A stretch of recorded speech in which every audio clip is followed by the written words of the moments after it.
teman-teman, kali ini kita akan membahas mengenai manajemen puskesmas. Sebelum itu, kita harus tahu dulu nih, apa manajemen puskesmas. Nah, manajemen puskesmas adalah suatu rangkaian kegiatan, perencanaan, pengorganisasian, pelaksanaan, pengendalian, penilaian, dan pertanggungjawaban yang secara sistematik dilakukan oleh puskesmas dalam rangka menyelenggarakan tugas dan fungsi puskesmas untuk menghasilkan luaran puskesmas yang efektif dan efisien. Nah, untuk lebih lengkapnya, saksikan video ini ya.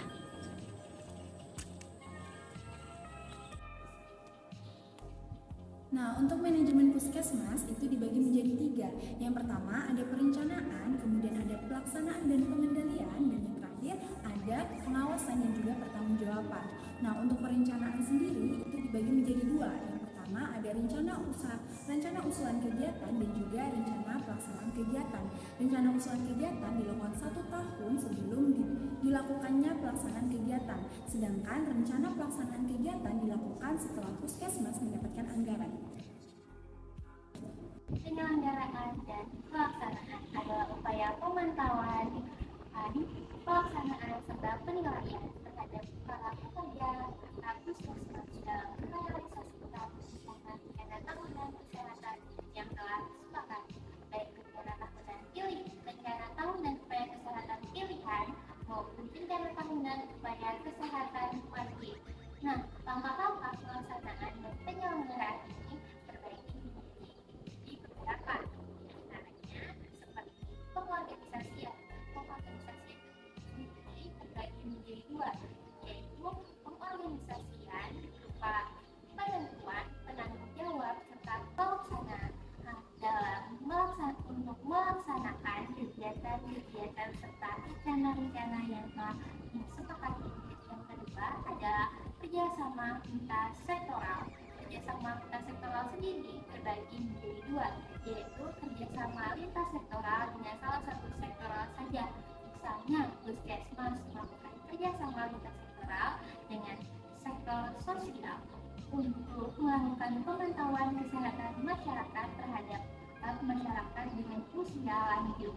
Nah, berikutnya adalah kerjasama lintas sektoral lainnya, yaitu kerjasama dengan puskesmas dengan sektor pendidikan dan agama, menyelenggarakan upaya kesehatan sekolah atau yang dikenal dengan UKS.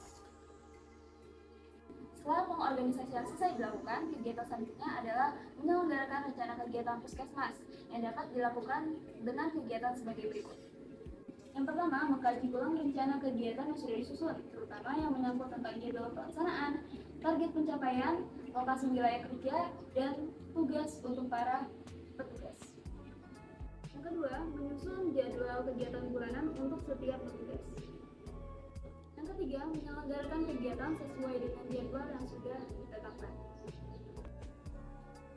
Nah, yang terakhir ada penilaian. Kegiatan penilaian ini dilakukan pada akhir tahun anggaran. Meliputi yang pertama adalah menyusun penilaian dari hasil kegiatan sebelumnya. Yang kedua ada memberikan saran dari hasil kegiatan yang telah dilakukan sebelumnya. Dan yang terakhir memberikan hasil kegiatan tersebut kepada puskesmas di kota maupun kabupaten setempat.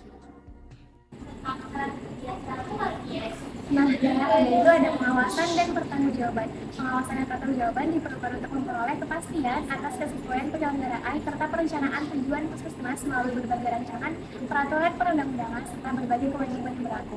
Untuk terselenggaranya program ini, maka diperlukan adanya pengawasan.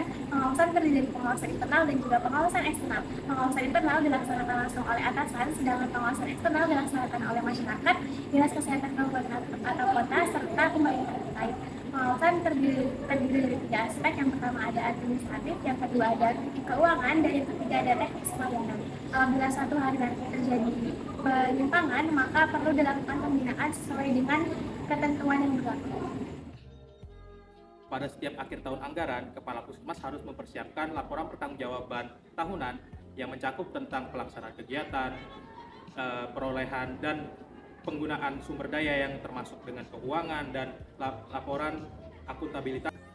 Laporan tersebut disampaikan kepada Dinas Kesehatan Kabupaten Kota serta pihak terkait lainnya yang termasuk masyarakat melalui forum masyarakat umum. Apabila terjadi penggantian kepala puskesmas atau penanggung jawab program, maka kepala puskesmas dan penanggung jawab program sebelumnya diwajibkan untuk membuat laporan pertanggungjawaban di masa jabatan mereka.